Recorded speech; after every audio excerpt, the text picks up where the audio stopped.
What a morning to be talking about markets and economics and tariffs and trade. Yeah. My goodness. You're just scanning the opening of the markets right across the world. I mean, in London, the FTSE's down 5.5%. In the pan-European stock 600 slumped 5.8%. It's the same pretty much all over. And individual shares, including Aer Lingus' parent, down significantly, Rolls-Royce down significantly.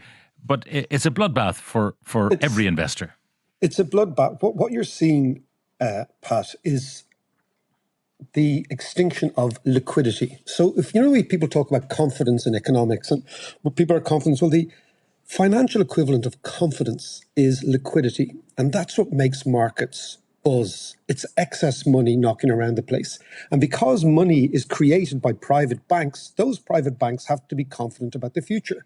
So when their estimates about the future turns and uncertainty dominates, what you find, Pat, is that they withdraw liquidity. And it's liquidity, which is easy money, that disappears. And that's what causes markets to fall so precipitously as we're seeing now.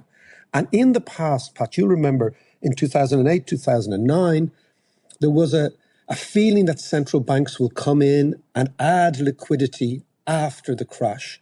But now there's a sense the Fed will not do that because the Fed is regarded by Trump as being part of the problem. Remember, he kept saying these old institutions, we've got to get rid of them, etc.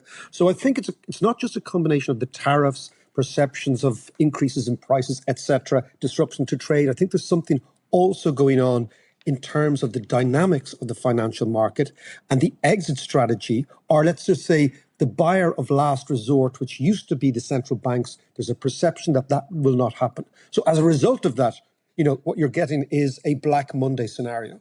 The divorced position of the billionaire class from the reality of the average MAGA voter. This is the thing, the average MAGA voter is now coming into stark relief, where the average MAGA voter cannot afford to say, oh, don't worry about this. In 3 months' time, everything will be hunky-dory. These people are panicking now. And of course, as they panic, what you see is some Republicans, I think you mentioned it in the news bulletin there, are now also beginning to think, hold on a second, did we back the wrong horse here? Did we back a horse that is so chaotic, that has got no sense of stability, that has got no sense of certainty? So, I mean, what you're seeing, it is that kind of perfect storm where geopolitics, makes economics, meets tariffs, all that sort of stuff. It's all happening at the one time. Now, David, you mentioned backing the wrong horse, which put me in mind of bookies and Trump with his bookies board in the Rose Garden.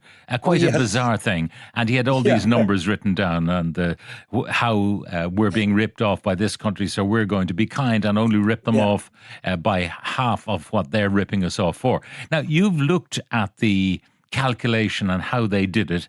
And you've written last week, Trump's tariff formula would not wash in an ordinary level, leaving cert economics exam. So maybe you'll go through this formula for us. I will, Pat. But the reason I did this is today I'm going to Trinity to teach an MBA course on, could you imagine this, international markets and trade, okay? Okay. So of all the timing. But look, hopefully the students, as I'm going to say something, just turn on the telly, just turn on and we can watch it, live stream it. No, but...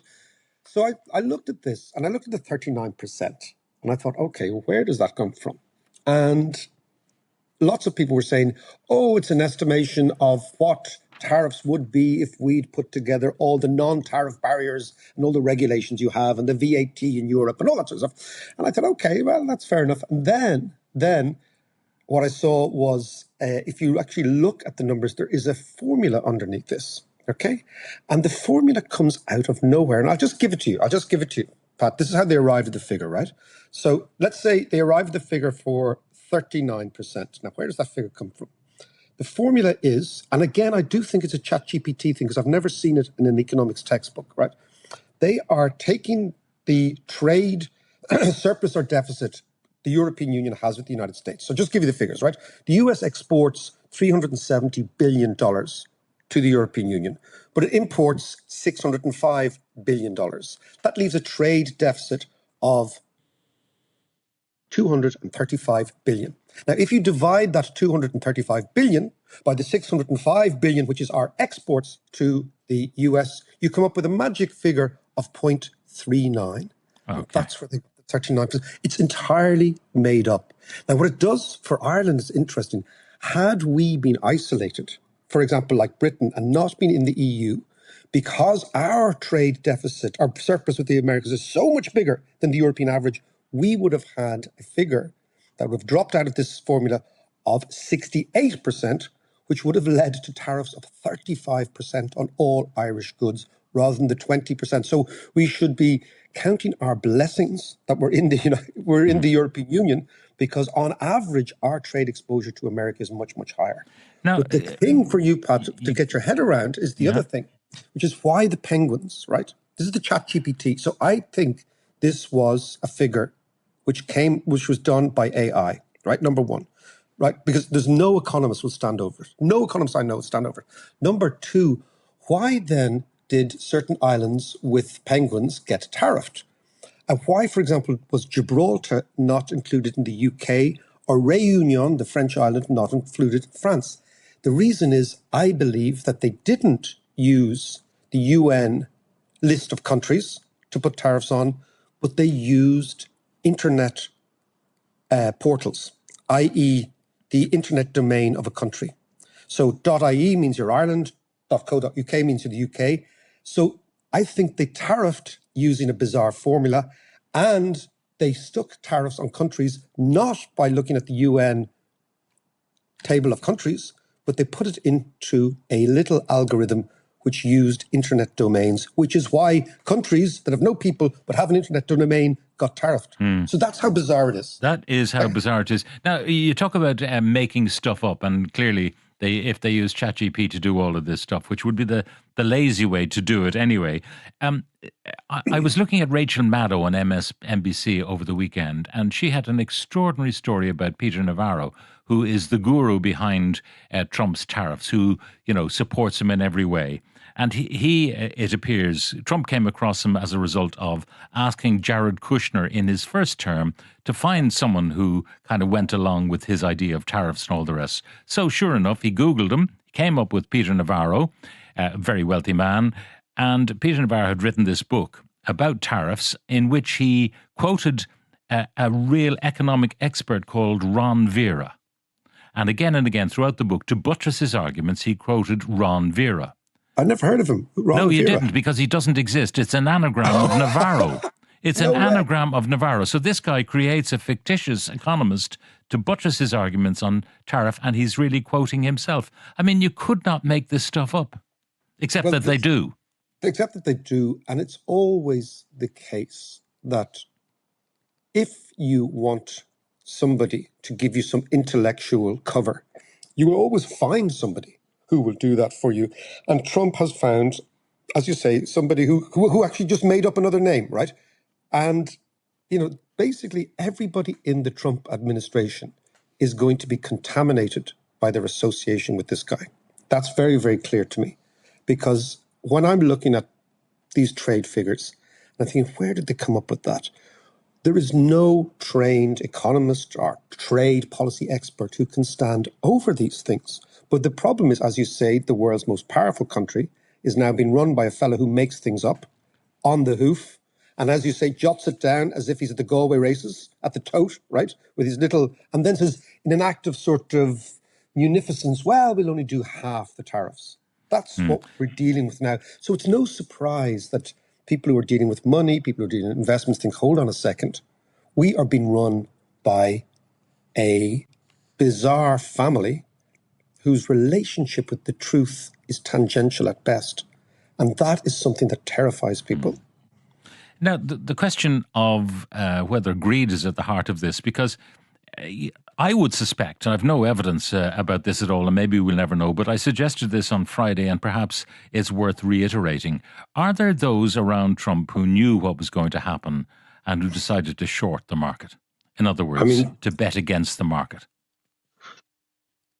But that means you bet against America. I mean, this is the apocalyptic scenario. But isn't that what people do? Money people do that. Oh, yeah. No, you're absolutely right. You're absolutely right. You're absolutely right. And everything about the Trump family, from issuing cryptocurrencies just before he got before he got inaugurated, to deals, side hustles, etc. All that, Pat, is very, very plausible. It is very, very plausible. And if this is the case, well, financial markets will continue to sell off. There will be no bottom, because what you have in this case is the insiders in the administration are betting against America for their own enrichment. And that is the disastrous sort of vista. And that's also why, for example, the Federal Reserve under Jay Powell, even if they suspect this, they will not come in to stabilize the market, or will be very reluctant to do so. I would take issue with you on one thing. You talk about Donald Trump as half Julius Caesar, half Mattress Mick. I met Mattress Mick recently, and his business is flying. He's a great businessman. So unfair to Mattress Mick, in fairness. Yeah, it's the other fellow, the pillow fellow, I think we need to compare to. I remember him. Now, some of the text coming in, any man can bankrupt a business, but it takes a special kind of idiot to bankrupt a country or indeed the world. That's from Darren and Tip. David was my lecturer on my Trinity MBA, by far the most interesting class on the course. He's a legend, says Michael. David had a great podcast recently where he talked about how bad most Western economies are at infrastructure development, especially Ireland, and talked about the changes required to start to change this. It seems like there is a great opportunity now for our country to take on the challenge. Can you ask David how best we can bring about the changes required, be they political or otherwise? That was your idea of this is a crisis, so let's make it an opportunity. Well, I think that's always the way you should see these events, Pat, is you say, okay, look, this is a crisis. We can't do anything about it. The European Union will do what it has to do on Tuesday, Wednesday, etc. Ireland has had a model of economic growth which has been amazingly successful, based on being the most open country, not just in Europe, but in the world. So we're a more open economy than any Asian economy in terms of imports coming in and out, and we've done well with that policy. But now that policy is not so much over, but it's been absolutely threatened by Donald Trump. So when you say, okay, what else can we do? Can we do stuff in our own back garden that we can actually control? And of course, what we can do is you take, for example, just take something I was reading in the paper on, dereliction in Dublin, right? Dereliction all around the country in urban areas, hoarding of land, etc. It was very easy to change the incentive structure to encourage people to sell their buildings that are derelict if they can't afford to do them up, and to change the incentive structure to make it very tax efficient for other investors and ordinary people to buy those in a tax efficient way. These are simple things, Pat. I mean, the great thing we do know about economics is, and there's all sorts of arguments about what economists is the best and isn't, is that people respond to incentives, number one. And number two, you should always back self-interest as a general rule if you're trying to persuade people. So what I would say is use the tax system to incentivize people to do the right thing when it comes to, let's just take urban renewal. That's number one. Number two, if there is a case that we don't seem to be able to build infrastructure. I was doing some research about the difference costs between Ireland and Italy, not China, Italy, in building public infrastructure like metros. And I was amazed to see Italian infrastructure costs are not half of Irish costs, but are 1/10 of Irish costs. Now, we're not talking about a cheap economy with very low wages, although wages in Italy are lower than Ireland. So figure out, okay, why don't you just simply bring those Italians over and say, how do we do this? Clear all the regulatory problems with respect to infrastructure and just go and build it and borrow to do so if you want to go down that road, because interest rates are very low. These sort of things. So what I would imagine, Pat, is a crisis like this, which is dramatically threatening an economic model that we've built over 50 years. Either we sit back and do